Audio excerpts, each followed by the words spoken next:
Seja bem-vindo ao canal Escritura Comentada. Neste episódio, nós vamos focar em 1 Nefe, capítulo 12, que é uma designação do Vem Segue-me para os dias 22 a 28 de janeiro. E esta é a parte 2, tá? Te recomendo, se ainda não assistiu, assistir a parte 1. E se você ainda não está inscrito no canal, aproveita agora e te inscreve para ser avisado sempre que tiver algum projeto novo. Hoje nós vamos nos debruçar sobre o capítulo 12 de 1 Nefe, que contém uma parte da visão que trata da história dos nefitas e lamanitas. Estes acontecimentos abrangem um período de tempo paralelo à história do livro de Mórmon, excluindo aquela parte dos jareditas, tá? E nós vamos iniciar com o primeiro versículo. Vamos ler. E aconteceu que o anjo me disse: olha e vê tua semente, e também a semente de teus irmãos. E olhei e vi a terra da promissão, e vi multidões de pessoas, sim, e pareciam tão numerosas quanto as areias do mar. Desde cedo, Nefe percebe ser inevitável uma divisão permanente em sua família. Ele já sabe que seus irmãos não comeram do fruto da árvore da vida. Agora ele está prestes a descobrir que a posteridade de seus irmãos enfrentará inúmeras guerras. Além disso, ele antevê a terra prometida anos antes de alcançá-la. No contexto atual em que vivemos, na nossa realidade atual, muitos têm tentado estimar a população no período do livro de Mórmon. No entanto, Nefe nos fornece apenas uma pista. Eles eram como as areias do mar. As especulações dos historiadores podem subestimar o número de habitantes neste continente. As evidências sugerem que, por volta da época de Cristo, os assentamentos não eram numerosos e a geografia estava restrita a uma área relativamente pequena. Entretanto, não há consenso sobre o número de pessoas que viveram desde a era jaredita até o reinado de Benjamim.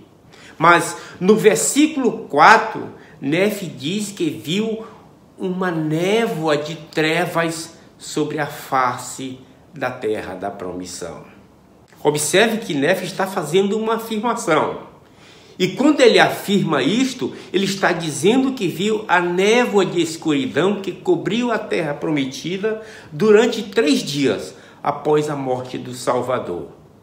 No entanto, esta mesma névoa de escuridão pode simbolizar as tentações do diabo que venceram os nefitas antes de sua destruição. No versículo, lemos Nefe dizendo que o anjo lhe falou: eis os 12 discípulos do Cordeiro que foram escolhidos para ministrar entre tua semente. Discípulos ou apóstolos? O que você acha? Você sabe qual a diferença entre um discípulo e um apóstolo? Vamos lá. O discipulado é um conceito amplo, abrangente. Qualquer seguidor de um líder ou devoto de um princípio pode ser considerado um discípulo. Por outro lado, o santo apostolado é uma vocação e uma responsabilidade inerente ao sacerdócio maior, ou sacerdócio de Melquisedeque, tendo como função distintiva ser testemunha pessoal e especial da divindade de Jesus Cristo, reconhecendo-o como o único Redentor e Salvador da humanidade. A designação para o apostolado é uma concessão individual e, portanto, é conferida exclusivamente através de ordenação. A palavra apóstolo é uma adaptação do grego apóstolos, que traduz como aquele que é enviado. Essa designação implica ser um emissário ou mensageiro oficial, agindo e falando com a autoridade de alguém superior. Em nosso caso, do Senhor Jesus Cristo. Embora os 12 nefitas sejam referidos como discípulos, é importante destacar que foram investidos com a autoridade divina para desempenharem o papel de testemunhas especiais de Cristo entre seu próprio povo.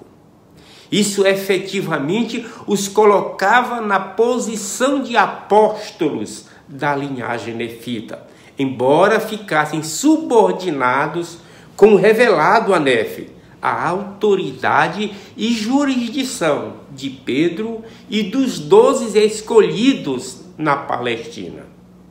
Seguindo a definição que temos recebido de nossos líderes, um apóstolo é uma testemunha especial de Cristo. Portanto, os 12 nefitas se tornaram apóstolos ao desempenharem o papel de testemunhas especiais, isto em paralelo a Joseph Smith e Oliver Cowdery, durante a dispensação da plenitude dos tempos. Dando continuidade, agora nós temos Nefe enxergando mais além, tá? Recorda-te dos 12 apóstolos do Cordeiro? Eis que eles são os que julgarão as 12 tribos de Israel. Portanto, os 12 ministros de tua semente serão julgados por eles. Pois sois da casa de Israel, e estes 12 ministros que tu vês julgarão a tua semente. Não é difícil ouvir alguém ensinando que Jesus Cristo será nosso juiz. Não da maneira que diz, ele vai ser, mas não dessa maneira, tá? Em João 5:22 diz: porque também o Pai a ninguém julga, mas deu ao Filho todo o juízo. A Escritura claramente diz que o Pai não julga ninguém, mas confiou todo o julgamento ao Filho, e o Filho delegou a responsabilidade aos 12 apóstolos e aos 12 discípulos. Esses 24 homens e outros julgarão a humanidade sob a direção do Salvador. Isto ficou claro quando o Senhor falou a Pedro em Mateus 19:28. Vos assentareis sobre 12 tronos para julgar as 12 tribos de Israel. Em Apocalipse, aprendemos que os livros foram abertos e os mortos julgados pelas coisas que estavam escritas nos livros, segundo as suas obras. O Pai é responsável por escrever os livros. O Salvador é responsável por estabelecer o padrão pelo qual os homens devem ser julgados. E os apóstolos, inclusive os 12 discípulos nefitas, são os verdadeiros juízes. Queridos, esse é o padrão. E ele é mostrado em 3º Nefe 27, de 25 a 27. Isto motivou o conselho que o Salvador deu aos 12 discípulos. Portanto, que tipo de homens devereis ser? Em verdade vos digo que devereis ser como eu sou. As Escrituras, elas estão ricas em confirmações que este julgamento será justo, pois temos certeza de que o julgamento de Deus é de acordo com a verdade. Mas, além dos 24 apóstolos ou discípulos, tem outros juízes? Vamos lá. Os bispos, as presidências de estacas e os conselhos superiores da igreja atuam como juízes nos assuntos sob sua administração. 2. Quando os missionários são rejeitados e realizam a ordenança de tirar a poeira dos pés, eles atuarão como juízes para as pessoas que rejeitaram a sua mensagem. 3. Os homens de Nínive se levantarão em julgamento contra o povo que rejeitou a Cristo durante seu ministério, porque eles, os homens de Nínive, se arrependeram com a pregação de Jonas. Os ninivitas ressurgirão no juízo com esta geração e a condenarão, porque se arrependeram com a pregação de Jonas. 4. Paulo diz que os santos também julgarão o mundo. Não sabeis vós que os santos hão de julgar o mundo? Ora, se o mundo deve ser julgado por vós, sois porventura indignos de julgar as coisas mínimas?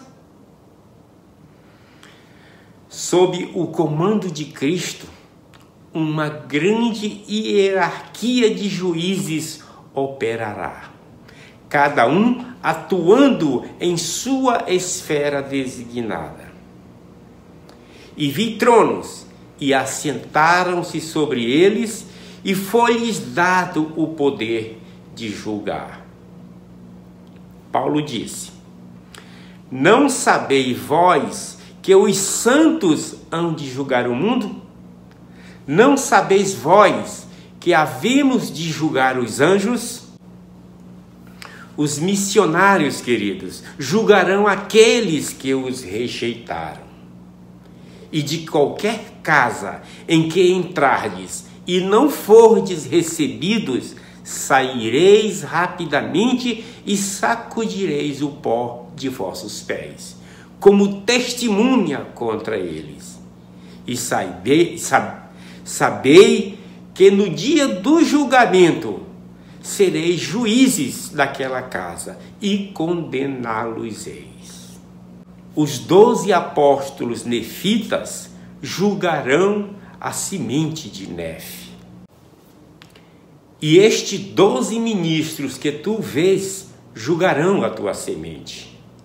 E eis que são justos para sempre, pois por sua fé no Cordeiro de Deus, suas vestimentas são branqueadas em seu sangue. Queridos, fazendo uma analogia no finalzinho desse versículo 10, nós lavamos nossas roupas com água, sabão, detergente, alvejantes e amaciantes. Talvez tenha outras coisas, eu não sei. Toda sujeira, germes, odores e tudo que é impuro, assim são removidos. Nossas roupas ficam limpas e sem manchas. Levando para o campo espiritual, uma pessoa salva é aquela cuja alma está limpa e imaculada. Uma que está livre da sujeira e corrupção do pecado. E a maneira profética de descrever tal pessoa é dizer que suas vestes estão limpas, visto que a única maneira pela qual uma alma humana pode ser purificada e aperfeiçoada é através da expiação de Cristo. Queridos, vamos revisitar a visão de Leí por meio dos olhos de Nefe, tá? Vamos lá. As profundezas da água suja simbolizam os abismos do inferno. As névoas das trevas representam as tentações demoníacas. O vasto e suntuoso edifício simboliza as ilusões fúteis e o orgulho mundano, enquanto o imenso e aterrorizante abismo personifica a palavra da justiça do Deus eterno. Nefe testemunha a destruição dos nefitas. No entanto, qual é a razão por trás desta destruição? Queridos, ela ocorreu devido às seduções do diabo que envolveram os nefitas, transformando-os em membros arrogantes daquele majestoso, mas ilusório edifício. E o grande e espaçoso edifício que teu pai viu são as fantasias vãs e o orgulho dos filhos dos homens. E um grande e terrível abismo separa-os. Sim, a palavra da justiça do Deus eterno e do Messias, que é o Cordeiro de Deus, de quem o Espírito Santo testifica desde o princípio do mundo até agora, e de agora para sempre. A justiça de Deus não pode permitir que os ímpios e os justos recebam a mesma recompensa. Isso parece bastante simples, né? Dá para entender. Mas, embora fosse simples, Corianton tinha dificuldades em entender, em compreender este conceito. E agora, meu filho, eu percebo que existe algo mais que te preocupa e que não podes compreender relativo à justiça de Deus na punição do pecador. Pois tentas acreditar que é injustiça ser o pecador entregue a um estado de miséria. Portanto, a justiça de Deus é realmente misericordiosa ao exigir que os justos e os ímpios sejam separados. Na parábola do homem rico e Lázaro, esse mesmo abismo é descrito separando aqueles que estão na prisão daqueles que estão no paraíso. E além disso, está posto um grande abismo entre nós e vós, de sorte que os que quisessem passar daqui para vós não poderiam, nem tampouco os de lá passar para cá. Queridos irmãos, um grande e terrível abismo separa as duas condições. Embora esta seja uma figura de linguagem, nada poderia descrevê-lo melhor. Há um grande e terrível abismo entre duas maneiras diferentes de viver. Não há nada em comum entre elas. Em nome de Jesus Cristo. Amém. Fica com Deus.